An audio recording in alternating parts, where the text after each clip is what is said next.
안녕하세요. 잡시광입니다. 지난 8월 11일 오후 11시 뜨거운 관심 속에 삼성 갤럭시 언팩 2021이 열렸습니다. 중국의 샤오미는 올해도 역시 삼성전자의 갤럭시 언팩 하루 전에 신제품 공개 행사를 열어 노골적으로 삼성을 자극했습니다. 하지만 이날 삼성이 내놓은 3세대 폴더블폰 갤럭시 Z 폴드 3와 갤럭시 Z 플립 3 등 신제품은 역대급 예약 판매량을 기록하면서 예상보다 5배 이상 많은 판매를 기록할 것이란 전망까지 나오고 있습니다. 특히 젊은 층에서 큰 인기를 얻고 있는 갤럭시 Z 플립의 사전 예약은 무려 45만 대로 예상되고 있는데, 이 추세라면 지난해 갤럭시 Z 폴드 2의 10배인 80만 대에 달할 것이란 전망입니다. 삼성의 언팩에 고춧가루를 뿌리려는 샤오미의 전략이 아무 소용이 없었던 셈인데요. 하지만 샤오미가 최근 스마트폰 시장에서 상당히 약진했던 것도 분명 사실입니다. 시장조사 업체 카날리스에 따르면 샤오미의 2분기 글로벌 점유율은 17%로 세계 1위 삼성전자를 바짝 추격하긴 했습니다. 지난 6월 점유율에서 아주 근소한 차이로 사상 처음 삼성을 제치고 글로벌 1위를 기록하기도 했었죠. 2015년까지만 해도 점유율 5.2%에 불과했던 샤오미가 6년 만에 삼성을 노골적으로 자극하는 수준에 도달했으니 일취월장한 것은 분명 사실입니다. 그러나 카운터포인트 리서치는 최근 샤오미의 급부상은 화웨이의 부진과 삼성전자의 6월 공급 부진에 따른 반사 이익을 누린 것이라고 평가절하했습니다. 베트남의 코로나19의 대유행으로 삼성 스마트폰이 6월에 생산 차질을 빚었고 그 공백을 샤오미가 잠식한 것이란 이야기입니다. 그런데 최근 샤오미의 상승세에 누구보다 웃고 있는 곳이 있습니다. 아이러니하게도 삼성입니다. 그 이유는 샤오미의 매출이 늘수록 삼성 계열사 중 하나인 삼성전기의 매출이 폭발적으로 늘고 있기 때문입니다.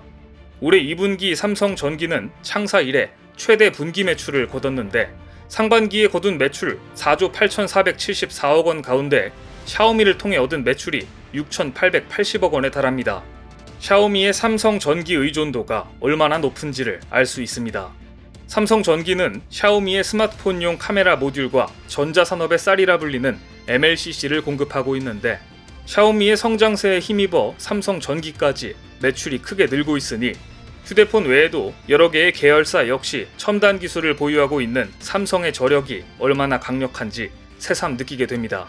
삼성전기뿐 아니라 삼성전자 역시 갤럭시 Z 폴드 3를 통해 UPC 기술을 공개하는 여유를 보였습니다. 언더패널 카메라 기술은 화면 아래 카메라를 두는 기술로, 이 기술이 적용되면 거추장스러운 카메라 구멍이 사라져 진정한 풀스크린이 구현됩니다. 하지만 말이 쉽지 이 기술은 아무나 못하는 일입니다. 지난해 중국의 ZTE가 세계 최초로 UPC 기술을 적용한 스마트폰을 출시했지만 빛 번짐, 화질 저하 등의 문제로 시장의 반응은 싸늘했습니다.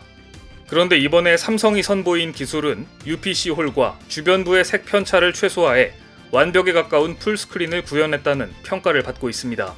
샤오미도 비슷한 기술을 내놓았지만 보다시피 시장 반응을 보면 갤럭시 시리즈의 완승이라는 것을 알 수 있습니다. 삼성전자도 삼성전기도 이미 샤오미의 공격에 완벽히 대비해 통쾌히 반격을 가한 것입니다. 보란듯 샤오미가 따라오기 힘든 기술을 선보인 것인데, 이 기술은 제발 유출되지 않았으면 좋겠습니다. 그런데 기술적으로도 삼성에 뒤처진 샤오미가 이번에는 진짜 위기를 만났습니다. 그것은 시진핑 리스크입니다.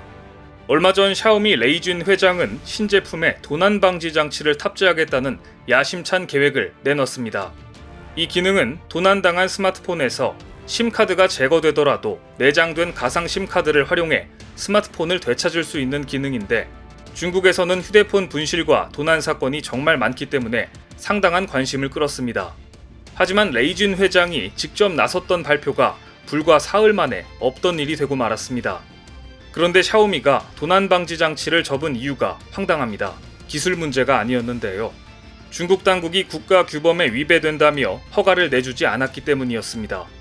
최근 중국 정부는 IT 기업의 영향력 증가를 강력히 억누르면서 데이터 보안은 물론 독과점 금지 조치도 강화하고 있습니다. 이에 중국 빅테크 기업들의 주가는 뚝뚝 떨어졌고, 소프트뱅크 손정희 회장의 비전 펀드가 투자한 중국 기업들 역시 주가 급락을 피할 수 없었습니다. 결국 손 회장조차 중국 투자 중단을 발표하기에 이릅니다. 소프트뱅크 비전 펀드의 중국에 대한 투자 비중은 23%로 미국 다음으로 크고, 특히 중국 알리바바에 대한 투자 지분은 전체 자산 가치의 39%에 달할 정도로 커서 최근 비전 펀드가 받은 타격이 상당할 것이란 전망이 나오고 있는데요. 손 회장의 중국 투자 중단은 중국 내 투자 전반에 상당한 악영향을 줄 것이란 전망입니다. 하지만 국내외의 우려에도 불구하고 세 번째 연임을 앞두고 있는 시진핑 주석의 발언에는 거침이 없습니다. 시 주석은 경제 분야 최고 회의인 중앙재경위원회 회의를 주재한 자리에서 이번에는 공동부유라는 목표까지 내세우며 앞으로 부유층과 기업이 차지하는 부의 몫을 줄이겠다는 뜻을 분명히 했습니다. 그동안의 경제개발 과정에서 심각한 문제로 떠오른 양극화 문제를 해결하기 위해 분배 드라이브에 박차를 가하겠다는 것입니다. 시진핑 주석의 공동부유 정책이 나온 지 하루 만에 중국의 텐센트는 9조 원의 거금을 공동부유 관련 프로젝트에 내놓겠다고 발표를 하며 납작 엎드리는 자세를 취했습니다. 텐센트는 이미 중국 당국의 게임과 음악 산업의 규제로 엄청난 손실을 보며 위기에 서 있기 때문입니다.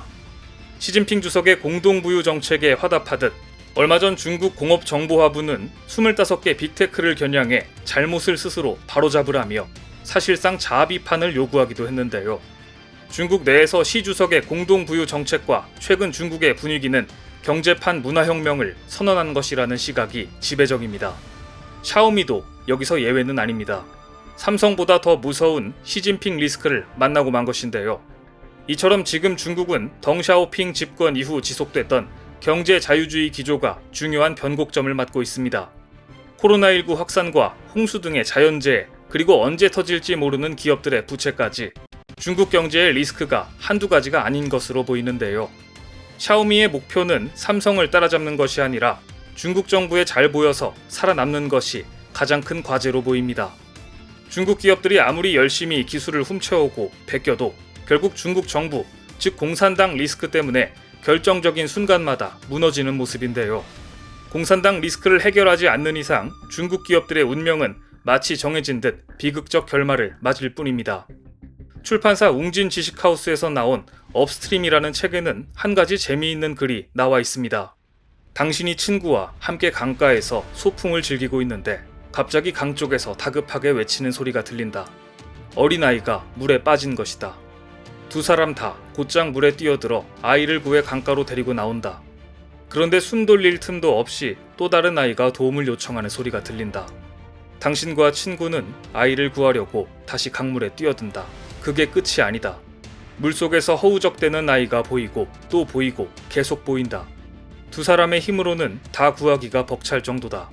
그때 갑자기 친구가 당신을 혼자 두고 물 밖으로 나간다. 어딜 가는 거야? 당신이 묻자 친구가 답한다. 상류로 가서 아이들을 물속에 던져넣는 놈을 잡으려고. 기업이 자리를 잡을 때쯤 되면 중국 정부가 물속에 집어 던지는 지금 중국의 모습을 보는 것 같은데요. 저자는 이 짧은 글을 통해 문제를 하류에서 해결하는 데에만 집중하는 사람들에게 상류로 거슬러 올라가 문제의 원인에 대비하라고 이야기하고 있습니다. 삼성은 업스트림 전략으로 샤오미의 공격을 대비해 승리했으나 샤오미는 공산당 리스크를 제대로 해결하지 못함으로써 위기에 처했다는 것을 알 수 있죠. 업스트림의 작가 댄 히스는 미국 하버드대 경영대학원을 졸업한 뒤 세계 최고의 경영자 교육 프로그램을 제공하는 듀크 기업교육원에서 재무개선 전문가가 되었습니다. 그 뒤 마이크로소프트 등 세계적인 기업의 컨설팅을 담당했으며 포춘지 선정 500인 경영자를 위한 리더십 프로그램을 기획 및 진행했습니다. 많은 기업인들이 그에게 교육을 받고 경영 개선을 이어가고 있는데요. 얼마 전 국내에서도 삼성화재가 업스트림 마인드를 모토로 혁신을 하겠다고 선언한 바 있습니다. 삼성화재 최영무 대표이사는 이 책을 읽은 뒤 회사 모토를 Think Upstream, Go Global and Digital로 잡았다고 직접 이야기할 정도인데요. 문제의 핵심을 해결하지 못하는 중국의 기업들이 연이어 무너지는 상황에서 한국을 대표하는 기업 삼성은 승승장구하는 이유를 알 것 같습니다. 그럼 지금부터 이 책의 서문을 읽어드리겠습니다. 잠깐 자리에 그대로 멈춰서서 인간에 대해 한번 생각해보자. 주어진 상황에 반응하도록 진화한 이 가련한 종에 대해서 말이다. 우리 인간은 포식자가 쫓으면 도망치고 폭풍우가 몰아치면 대피할 곳을 찾았다. 아주 오랫동안 인류의 목표는 당장 오늘 하루를 아무 일 없이 잘 보내는 것이었다. 하지만 이제 우리는 오늘 하루가 아니라 내일의 문제에 대해 걱정해야 한다. 팬데믹, 기후변화, 테러리즘, 경제 위기 등으로 한 치 앞도 내다볼 수 없는 세계에서 이는 필수다. 그러나 우리는 아직도 맹수에게 뒤쫓기는 시대에 살고 있는 것처럼 행동하고는 한다. 그것이 바로 내가 이 책을 쓴 이유이다. 2020년 3월 11일 톰 행크스는 자신이 코로나 바이러스에 걸렸다고 발표했다. 같은 날 NBA는 나머지 시즌을 전부 취소했다. 그 전에도 미국인들은 코로나 바이러스에 대해 알고 있었지만 그때가 되어서야 사태가 얼마나 심각한지를 깨달았다. 코로나 바이러스로 인해 우리는 350만 명의 생명을 잃었다. 이것이 냉정한 현실이다. 그리고 우리가 겪어야 할 더 많은 냉정한 현실이 남아있을 것이다. 나는 이 글을 쓰면서 우리 인류가 어떤 식으로 다음 유행병에 대처할지 생각해보았다. 냉소적으로 예측해보자면 이렇다. 우리는 아마 아무것도 하지 않을 것이다. 그러나 근본적으로 이 책은 비관적인 책이 아니라 희망적인 책이다. 한국이 바로 희망 그 자체이다.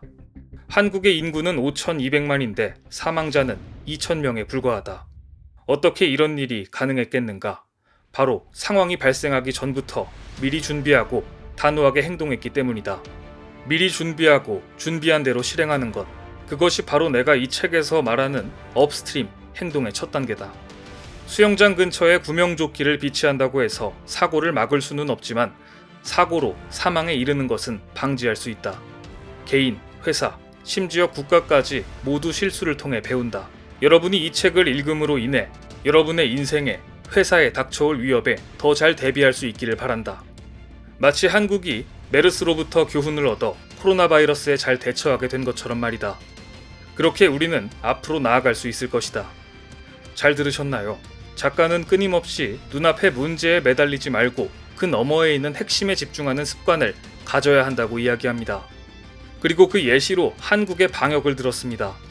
작가는 개인의 삶뿐만 아니라 회사의 운영, 공공의 문제 등 수많은 사회 현상을 꿰뚫어보고 문제를 찾아낼 수 있는 프레임을 주고 있습니다. 문제의 본질을 파악하여 위험은 미리 차단하고 혁신을 만들어내는 통찰력을 얻고 싶으신 분들께 출판사 웅진 지식하우스에서 나온 업스트림을 추천드립니다.